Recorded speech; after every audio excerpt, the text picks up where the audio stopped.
नमस्ते। कैसे हैं आप लोग। सबसे पहले नए साल की बहुत बहुत मुबारक। और नए साल में कुछ मैं बोलना चाहता हूँ। अजीब साल रहा है ये। किसी के सपने ले गया तो किसी के अपने। तो मेरे पीछे जो आप टाइटल देख रहे हैं, अब सिर्फ 1 जनवरी 2022 से सिर्फ 4 तरीके बचे हैं जीएसटी आईटीसी क्लेम करने के लिए। तो मैं उसको बहुत ही आसान भाषा में आपको समझाने की कोशिश करूंगा और उम्मीद है आपको समझ में भी आएगा। और आपको इसमें मेरी मेहनत नजर आती है तो आप प्लीज लाइक शेयर और कमेंट जरूर करें, कमेंट जरूर कीजिएगा। और उससे हमें भी मोटिवेशन मिलेगा कि मैं जो कर रहा हूँ वो शायद अच्छा कर रहा हूँ। नहीं तो नहीं करते हैं तो लगता है और मेहनत करनी पड़ेगी, तो करेंगे। तो आइए, ये टाइटल हमने क्यों दिया मैं आपको कुछ दिखलाता हूँ। आइए, 1 जनवरी 2022 से पहले जब उन्होंने फाइनेंस एक्ट के कुछ प्रोविजंस को एप्लीकेबल किए थे, उस वक्त उन्होंने 36 सब रूल 4 को डिलीट नहीं किया था या सब्स्टिट्यूट नहीं किया था, चेंज नहीं किया था। तो हमने एक वीडियो बनाया था जहां पर जब तक 36 सब रूल 4 था तो हमने कह दिया कि 1.05 टाइम्स आप क्लेम करते रहिए, सितंबर में आके रिवर्स कर दीजिएगा अगर 5% अगर आपने ज्यादा क्लेम कर लिया।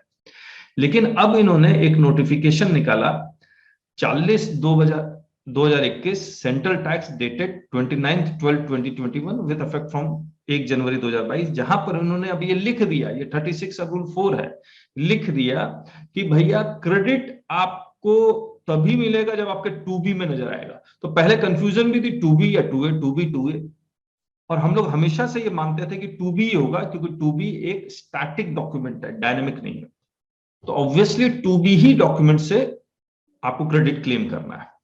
अब ये 1 जनवरी 2022 से एप्लीकेबल है। इसका मतलब ये हो गया दिसंबर का जो भी क्रेडिट है ना, वो 2B के बेसिस पे ही क्लेम करेंगे। दिसंबर का अभी रिटर्न जाना है जनवरी में, तो जब आप जनवरी में जाएंगे तो दिसंबर का क्रेडिट भी आप 2B के अकॉर्डिंग ही क्लेम करेंगे। 1.05 टाइम्स नहीं क्लेम कर सकते हैं, 100% ही क्लेम करना है 2B के अकॉर्डिंग। अब आ गया, now conditions for claiming credit under FCM and RCM. Section 16 के कंडीशन है, रूल 36 सब रूल 4 है और रूल 37 है जो 180 डेज का कंडीशन है।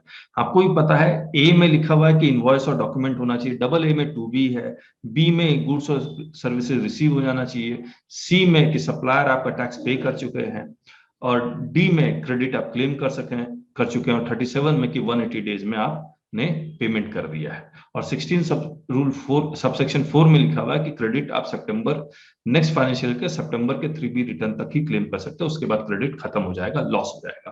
तो हमने एप्लीकेबल सब जगह है, फॉरवर्ड चार्ज है, और आरसीएम में अगर है तो डबल ए नॉट एप्लीकेबल, यानी 2B में नजर नहीं आएगा, और 180 डेज वाला भी कंडीशंस एप्लीकेबल नहीं है, बाकी कंडीशंस एप्लीकेबल है। लेकिन अब आप समझिए, मैं सिर्फ फॉरवर्ड चार्ज में, और बहुत इंटरेस्टिंग होने वाला है एक पॉइंट।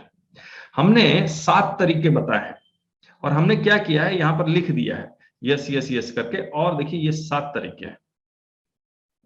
तो ये सातों तरीके मैं आपको समझाने वाला हूं, और बहुत अच्छा इंटरेस्टिंग एक कुछ केसेस निकलेंगे, उसी को हम लोग को देखना है। देखिए, पहला तो बहुत आसान है कि सब जगह एप्लीकेबल हो गया तो क्रेडिट आप क्लेम कर सकते हैं सितंबर 3B तक, नेक्स्ट फाइनेंशियल के सितंबर 3B। और नहीं क्लेम किया तो वो क्रेडिट हमेशा के लिए लूज कर जाएंगे, क्योंकि सारे कंडीशन सेटिस्फाइड है। लेकिन अगर 180 डेज के अंदर पेमेंट नहीं किया, बाकी कंडीशन सेटिस्फाइड है, 180 डेज के अंदर पेमेंट नहीं किया, तो आपको क्या करना है, 180 डेज के बाद वो क्रेडिट को रिवर्स करना है, और जब भी आप पेमेंट करेंगे, भले सितंबर के बाद पेमेंट करें, तो आप रिक्लेम भी कर सकते हैं even after September 3B return.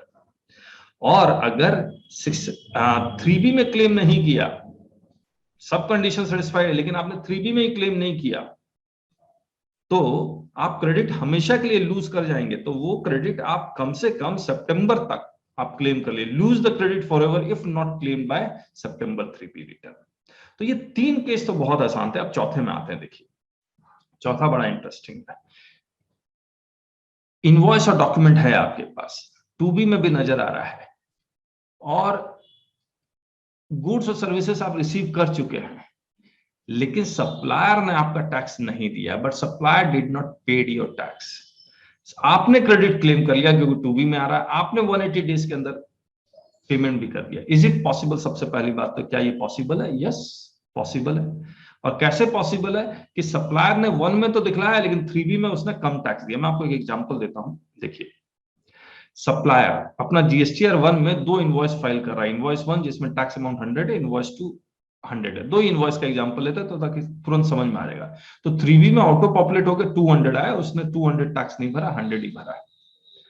अब रिसिपिएंट 1 के 2B में 100 नजर आ रहा है, रिसिपिएंट 2 के 2B में भी 100 नजर आ रहा है, ठीक है, क्योंकि 1 में तो उसने 100 भरा, भले 3B में उसने जो टैक्स 200 की जगह सिर्फ 100 ही भरा है।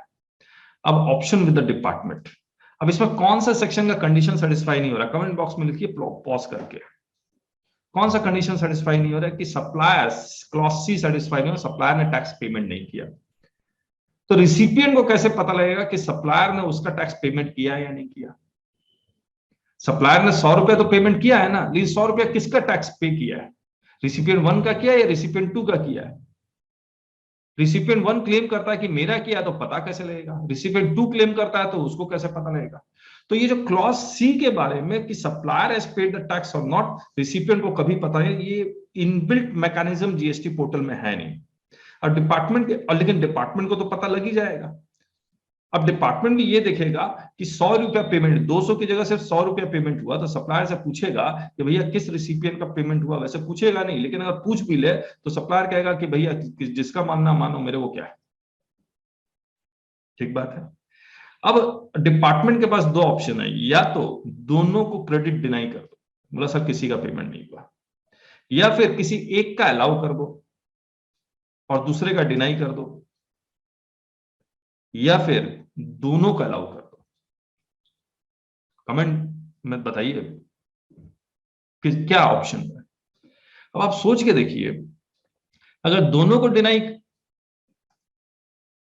करता है तो रिसिपिएंट क्लॉज सी के बारे में बोलेगा कि सर हमें पता लगेगा तब ना, किसी एक को करता है तो इनइक्वालिटी है, लेकिन दोनों को अलाउ कर दो, ये पॉसिबल है, क्योंकि रिसिपिएंट हमेशा यही प्ली लेगा कि we do not have any mechanism to know that whether the supplier has paid the tax और not.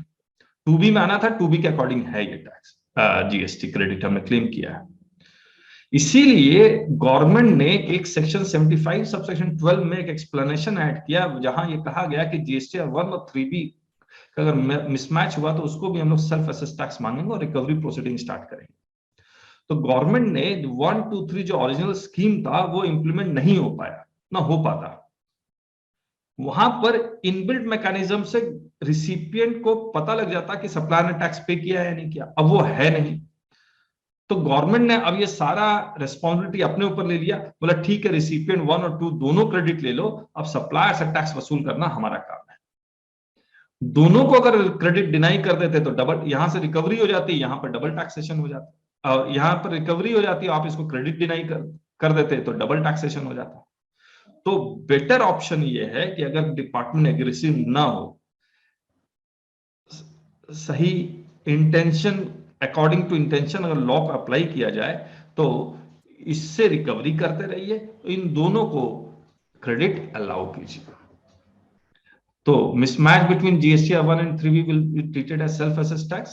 Both shall claim credit since they cannot discover whether their invoices tax has been paid or not. ये 4th था।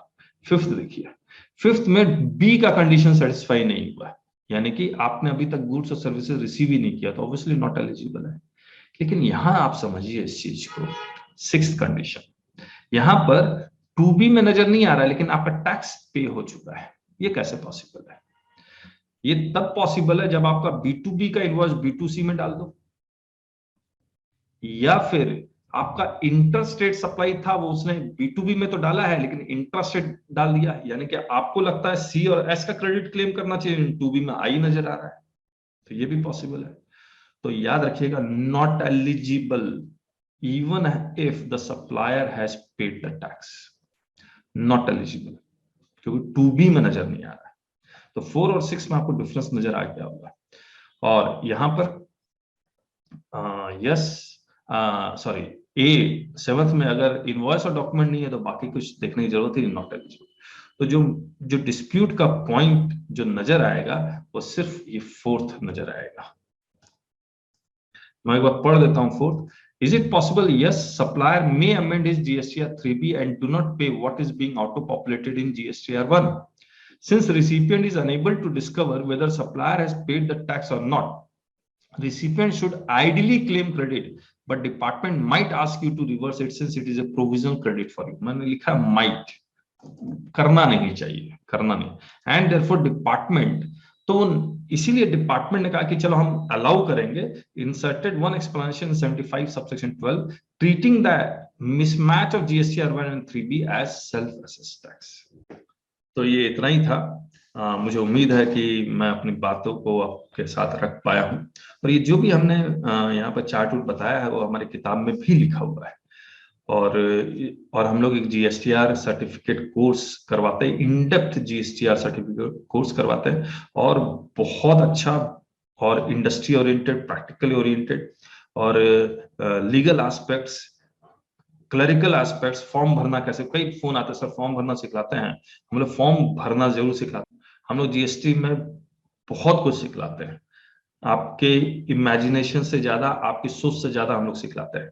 तो आप हमारी ये classes को जरूर से ज्वाइन कीजिए. इस वीडियो के बाद आपको मिल जाएगा कि वो क्लासेस कैसे ज्वाइन करना है.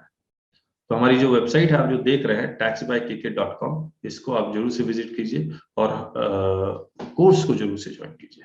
सो thank you so much, bye bye. तो ये हमारी वेबसाइट है taxbykk.com. इसके नीचे में हमने learn in depth and industry oriented GST with us, GST certificate course with CS KK Agarwal, flagship and most popular course.